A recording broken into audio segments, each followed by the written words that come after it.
public, I'm going to remind you to stay right in front of the microphone because it is directional, and if you will wander, I will ask you to step back. At this point, I'm going to ask those who will be engaged in oral argument to step up, give us your name and the party you're representing so that we can start the official record. Bruce McLaughlin, representing complainants Ed Friedman et al. Thank you, Mr. McLaughlin. Jordan McColeman, representing the PUC. Thank you, Mr. Coleman. Catherine Connors, representing Central Maine Power Company. Thank you, Ms. Connors. And with that, Mr. McLaughlin, you may proceed. Thank you, Your Honor. This appeal requests that the court vacate the Public Utility Commission's dismissal of the complaint and remand the matter back for a full hearing investigation on the allegations.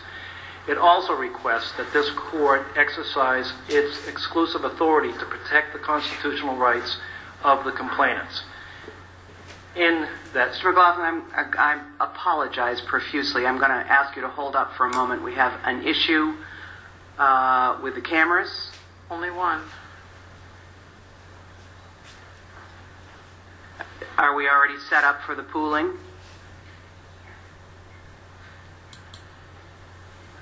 We'll put the time back on, I promise. appreciate that.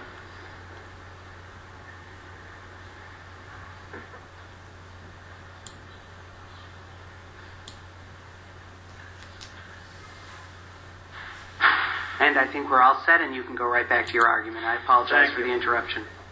As I was saying, the complaint also, the appeal also requests that this court exercises exclusive authority to protect the constitutional rights of these complainants by declaring unconstitutional those aspects of CMP's smart meter program that are mandatory and the opt-out fees that are authorized by the Commission.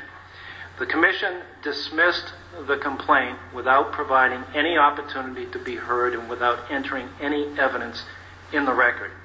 By doing so, it refused to hear credible allegations about safety, privacy, property rights, and discrimination. It abdicated its statutory duties to hear and investigate, its statutory duties to consider all relevant factors when reviewing smart grid facilities, and its statutory duties to protect the safety of CMP customers. The legislature has said that any group of 10 customers or more may at any time file a complaint. And it says that the PUC must hear and investigate unless the allegations are wholly without merit or the causes of the complaint have been resolved. There is nothing in the record or in the briefs on appeal to establish that either standard has been met. We reiterate our objection to the PUC and the CMP relying on non-record evidence to defend the dismissal and appeal. The constitutional issues are straightforward. CMP customers have the right not to have their homes requisitioned as communication facilities within CMP's mesh network system for the smart grid.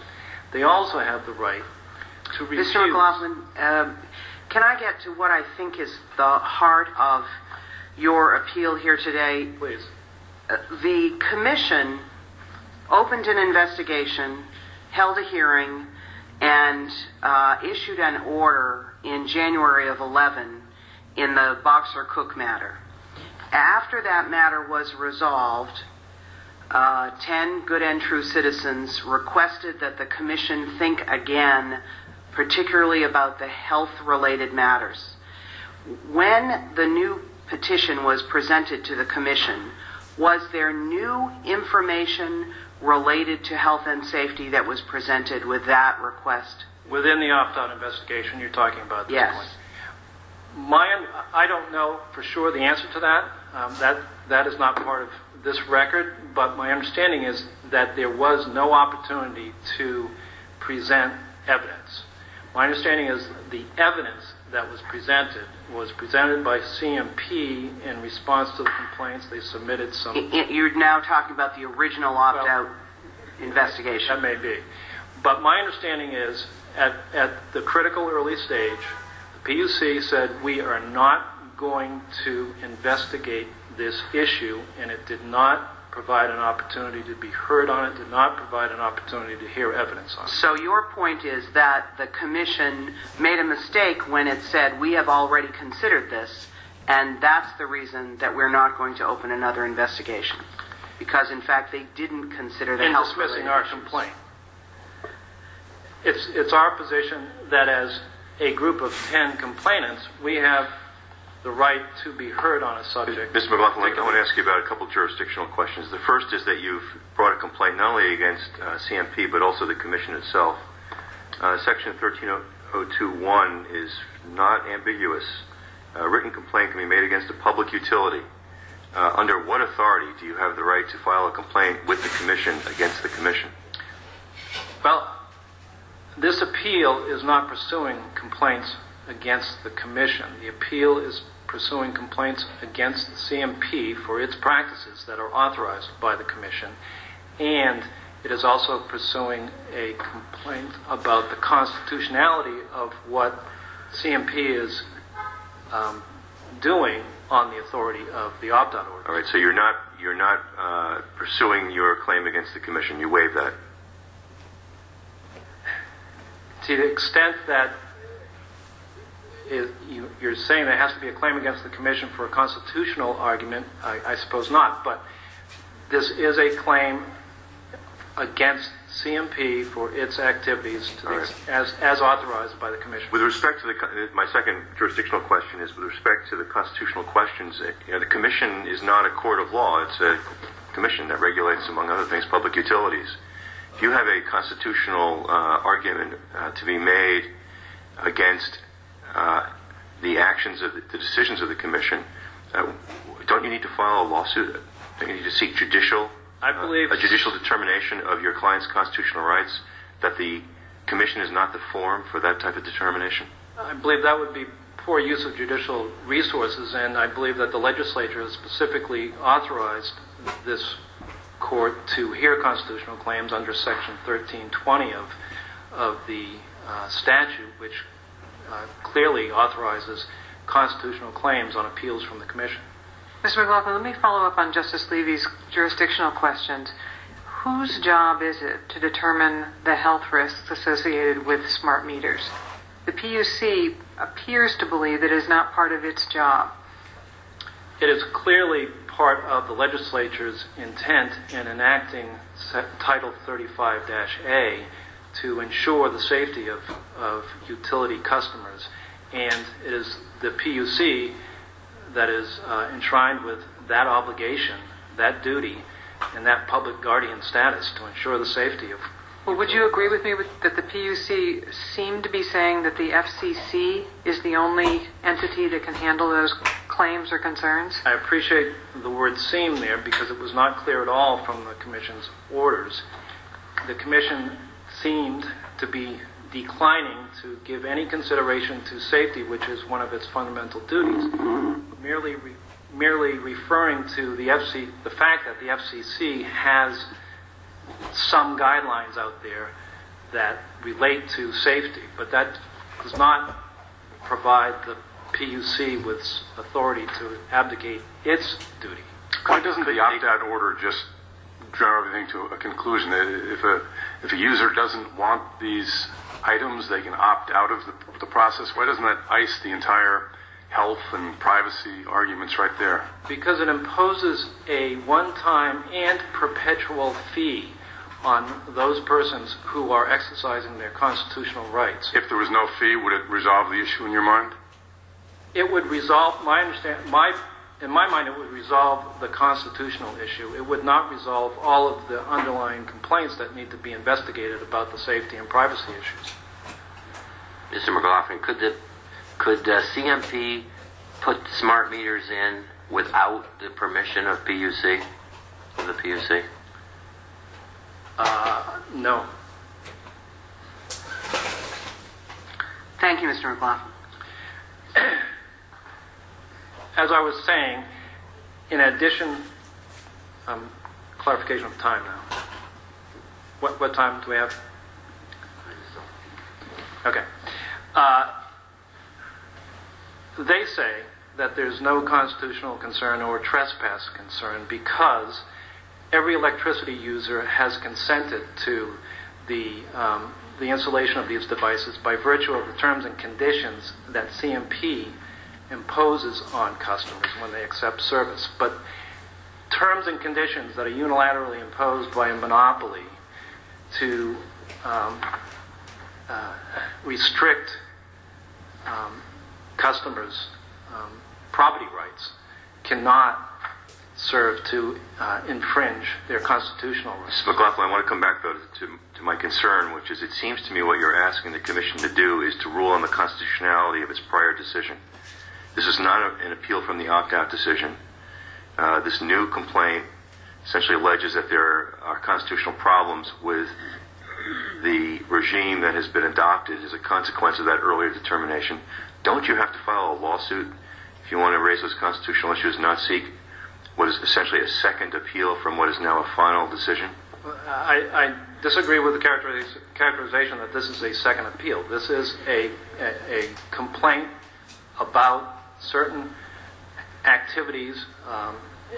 Let's say there was, if your position is correct, Your Honor, then no complainant would ever be able to complain about the constitutional, about their constitutional rights with respect to any regulation, activity, terms and conditions, rates of a utility. Mr. McLaughlin, I think you may be missing Justice Levy's point. We are not here on an appeal from the opt-out order. Correct. And the opt-out order is therefore a final order. So the request for a new investigation cannot replow that ground on its own. I don't understand why. Every rule, regulation, rate of a utility, not every, but many, are reviewed and approved by some final decision by the Commission. So you're saying that even though Section 1302 says that we may complain about any rule, regulation, rate, we can't do it because it's been approved someplace else. That would eviscerate the scope of Section 1302, which was intended by the legislature to allow complainants to come in and complain about a regulation, rate, or practice of a utility, regardless of whether it was previously approved by the Commission. Thank you, Mr. McLaughlin. Mr. McCollum? Thank you.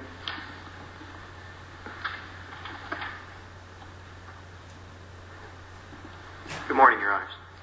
Mr. McColeman, the decision dismissing the petition in this case concludes, CMP is currently implementing the directives contained in the opt-out orders and the orders on reconsideration.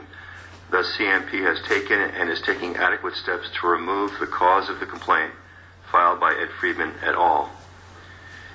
The opt-out orders explicitly disclaim addressing the health and privacy issues which Mr. Friedman and others now wished to raise. So how is it that CMP's implementation of the opt-out orders can be adequate steps to remove the cause of the complaint filed by Ed Friedman? Well, Your Honor, the CMP's implementation of the opt-out orders means that CMP is offering its customers a means to opt out of the AMI program. And the remedy to the original 5 10-person complaints that the Commission fashioned was to allow customers, if they so chose, to not have a smart meter on their home, which, in the Commission's mind, remedied the health and safety and privacy and trespass issues. In the opt-out proceeding, the Commission explicitly said that it would not determine the health and privacy challenges that were raised in that proceeding. They cite information from the Maine CDC. They mention that the FCC is an entity that has the competence to determine these things, but it explicitly says we are not going to decide those issues. So how does the resulting order in the opt-out proceeding address the same issues now raised again that weren't considered the first time.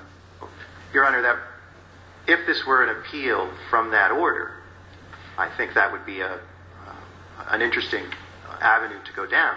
But that's not the case here. The order that's on appeal before this court is an order that resolved a Section 1302 complaint, and Section 1302 complaints are intended for people to bring concerns about activities of utilities before the commission. Right, and Mr. Friedman's concern about the utility had to do with the health and trespass concerns. Is it PUC's decision that by allowing an opt-out, it can duck an obligation to consider the health or the trespass issues? No, Your Honor, I don't think that's the case at all. The commission received 5 10-person complaints, consolidated them into a proceeding, and determined that the remedy for all of the concerns in those proceedings was to offer an opt-out. Well, isn't the PUC supposed to be telling those of us who have to decide whether or not to opt out whether there are any safety concerns? Your Honor, the public is free to have whatever concerns it would have. Not when the statute reposes in the commission the responsibility to make determinations about health and safety. Yes, Your Honor. Again, if this were an appeal from the original opt-out order, what the commission did or did not do or should not have done in that instance. But you're suggesting that because the commission decided that it wouldn't decide the health, safety, privacy, and security concerns, and I'm quoting now from the January 7th notice, that it is now those issues now are not subject to review by the commission. They don't have to be considered by the commission when a new petition is brought. What I'm saying is, Your Honor, that the commission reasonably relied on previous decisions when it dismissed this 1302 petition. How could it reasonably rely on its earlier decision when that decision explicitly said we're not going to decide the merits of the health, safety, and privacy or security concerns? How can that be reasonable reliance on a prior decision? Your Honor, all of these issues were before the commission in the earlier proceedings. The commission had a proceeding on this and but it made didn't a determination. decide any of those issues. No, Your Honor. The commission did not. The commission decided that the remedy for those issues, without determining whether or not smart meters were safe or unsafe or there were privacy concerns, the key here is that... Right, so I think I get back to my first question, which is, by declining to make any decision about whether they are safe or not safe, or whether they raise any privacy or trespass issues, by giving the people who currently use CMP an opt-out from the smart meters, it does not have to do what the statute requires it to do, which is determine whether there are any safety issues. Again, Your Honor, this is not... The case that is before this court is not about what the commission should have done in another case.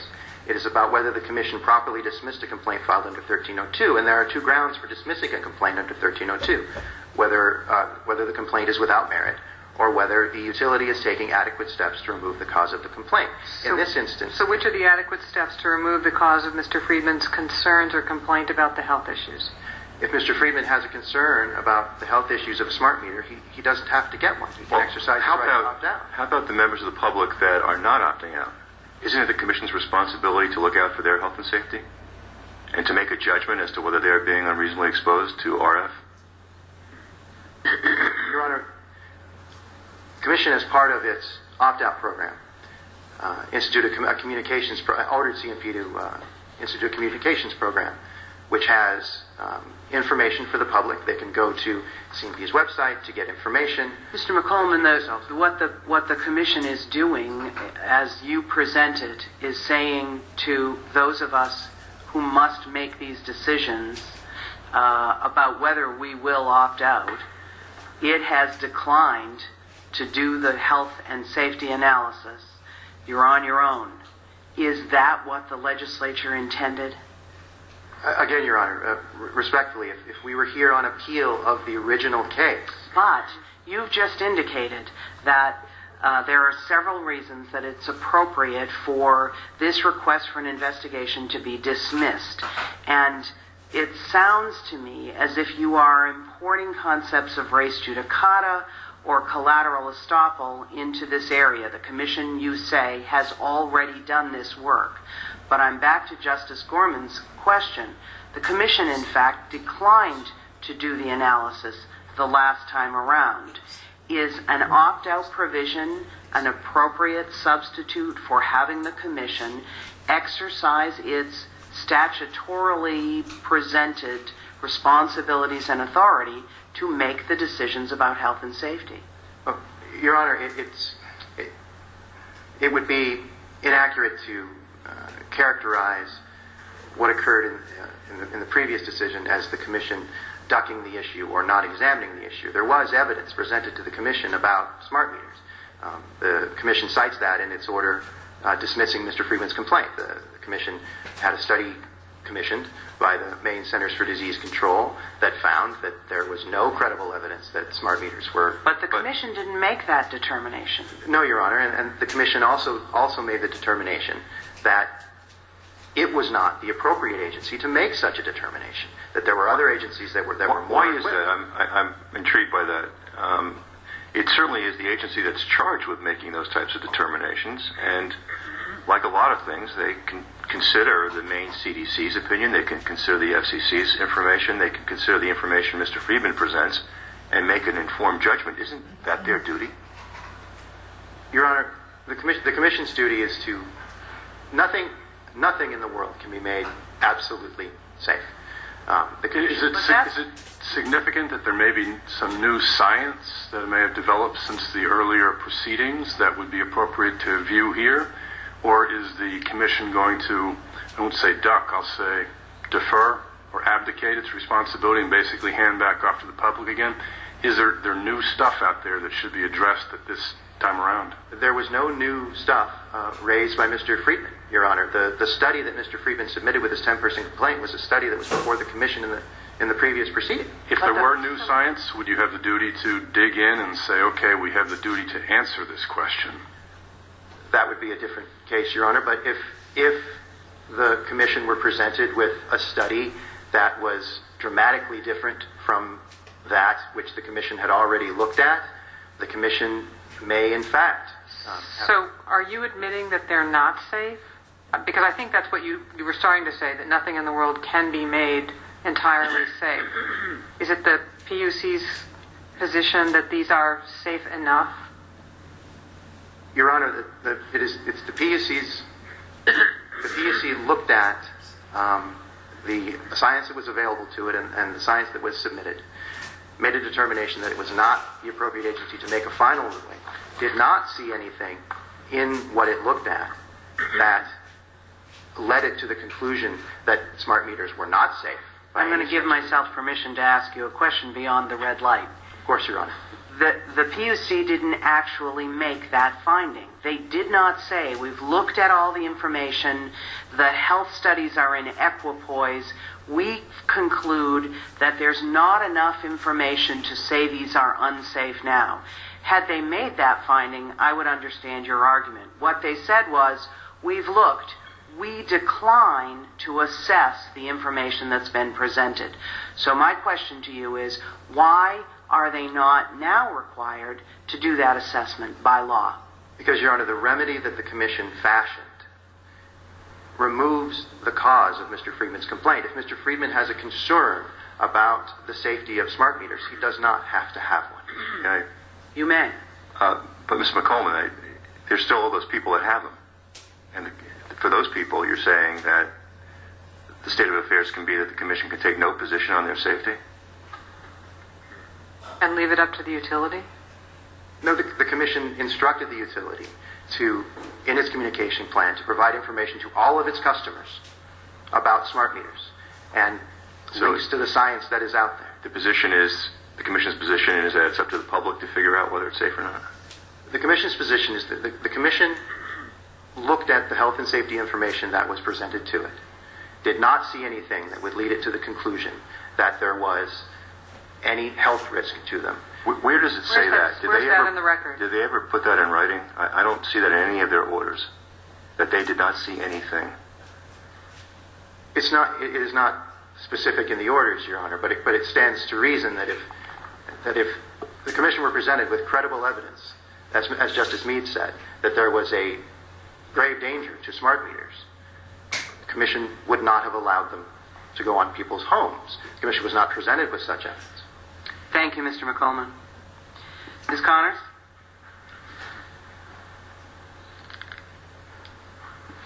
Thank you, Your Honor. And I just want to focus on what the court has been focusing on. And I think the court may be misapprehending what the PUC did rule. You're saying what exactly did they say about health and safety? I think a good summary of what they said in the opt-out investigation. And the opt-out investigation, there was a lot of evidence on health and safety. That's the exponent testimony we rely on, for example.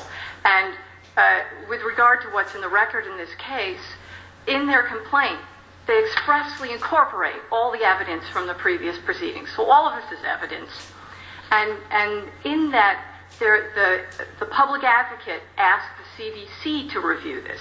So the CDC reviewed it. And the CDC said there's no credible scientific evidence that reflects this, that there's a concern. The FCC said there's no credible evidence that reflects there's a concern. So what the PUC said was, in light of the state of this record, where there's no credible evidence that there's a concern. Can you point us to where you're getting what the I think there's a good Commission summary said? at the Supplement of Legal Authorities, 29, the bottom, proceeding to address health issues. And then it's a motion to reconsider that's being denied in the opt-out investigation. And it's discussing its initial notice of inquiry, and it's giving a summary of that. And it's saying, in light of these studies, we don't think we could add anything to the learning. We don't have the authority or the expertise to say, FCC, you're wrong, or to further investigate it. Well, so Ms. Connors, rather than paraphrase, the Commission, this is, I hope I'm considering in the number of studies that already exist on the topic, and the review conducted by the Maine Center for Disease Control, a review by the Commission of these materials of health and safety would not advance the state of scientific or medical knowledge of the issue. Didn't that misapprehend the Commission's statutory responsibility? The Commission is not required to advance the state of scientific or medical knowledge. The Commission is required to make a determination about public safety. And if the Commission had looked at all of these, the various experts' assessments, and concluded that nothing in those assessments persuaded them of a public health risk, it should say so. It did not say so. Well, what happened here is, you are exactly right, that if they had said, if there had been conflicting credible scientific evidence, and they had said, we believe this side, we don't believe this side, then we wouldn't be here today. Instead, what they did was they said, oh, look, there's credible evidence on one side, there's no credible evidence on the other side, so what we are going to do... say that, Ms. Connors. I know had you had an opportunity to help them draft, we might have a clearer idea of where we are, but they didn't say that. They didn't say all of the evidence before us indicates that there's no credible health risk presented. What they said was, we will not address the health issue. There are so many ways they could have said to the public, here is what we know from what we've gathered from the experts, and they said none of those things. What they said was, given the state of the science, we believe that the opt-out procedure is the best way to go, because people have sincere concerns about this. And they didn't go into the issue of, is it safe or not? I can't find what you just said. I can't find any of their orders. If they drew that link, that based upon this information, we conclude that the opt-out is safe. They didn't say the opt-out. What they said was that given the state of the record, we believe that the best remedy to address what they said is that given the concern, state of the information that we have, we're not going to conduct any investigation of our own. That's what they said. Nothing more, nothing less, right? because there was nothing they could add. There was nothing. Well, what they could have added was their judgment. They could have said, and therefore, based upon this information, we conclude that it's reasonably safe. They could have said that, but they didn't. Well, that would have required a weighing of the evidence. As you said, looking at the other evidence, perhaps finding it less than persuasive, and making their institutional judgment that the program is safe. But that's not in this record, right? They made the decision that they didn't have to go through that ultimate decision of, are we going to force everybody because we think these are safe to do this? We're going to say, we don't have to ultimately resolve the issue of what is safe and what is not, because what we can say is, if you opt out, there's no problem. And that's what we believe is the right way to go on a cost allocation. And what I think the court needs to understand is all of this is cost allocation. We can put in meters if we want. The question is whether we're going to get paid to have these meters. And what the PUC said was, if you buy this kind of meter, you pay this. If you buy this kind of meter, you pay that. That's a rate design decision. And I'm just going to get back to the earlier issue, and the PUC has left the public without its judgment on which way the public ought to opt in an opt-out situation. Because it didn't need to do so as a part of the review of this complaint. Thank you, Ms. Connors. Mr. McLaughlin, anything in rebuttal? Yes, Your Honor. To emphasize... McLaughlin, over here. Yes, isn't what happened here is that the PUC ducked the health and privacy issue by adopting the opt-out provision by saying if you have a problem, you just don't have to take these meters.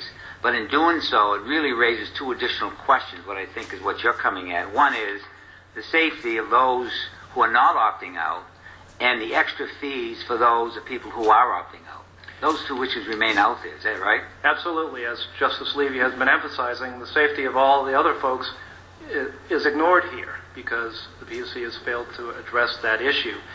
But also, the fee, which really is a penalty, regardless of the rationale they may suggest for it, the fact is that it has a coercive effect that is similar to a sanction or a penalty.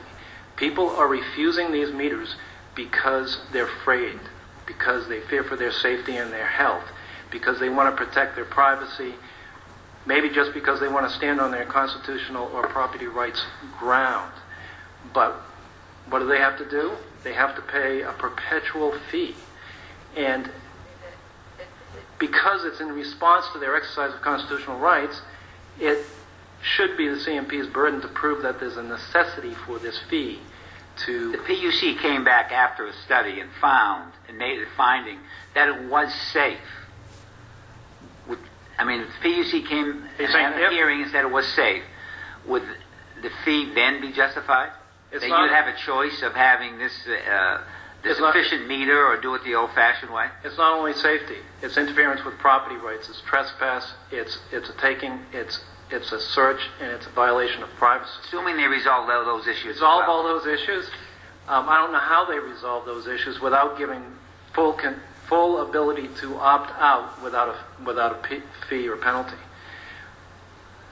I would emphasize that not only did the Commission not decide safety and not make a judgment about safety, it did not allow people to be heard or to provide evidence on safety. So even if it had a better scrivener of the order, it would have been inadequate because of the fact that they didn't take evidence on the issue. Thank you, Mr. McLaughlin. Thank you. We appreciate the briefs and argument of counsel. We'll stand in recess. All rise.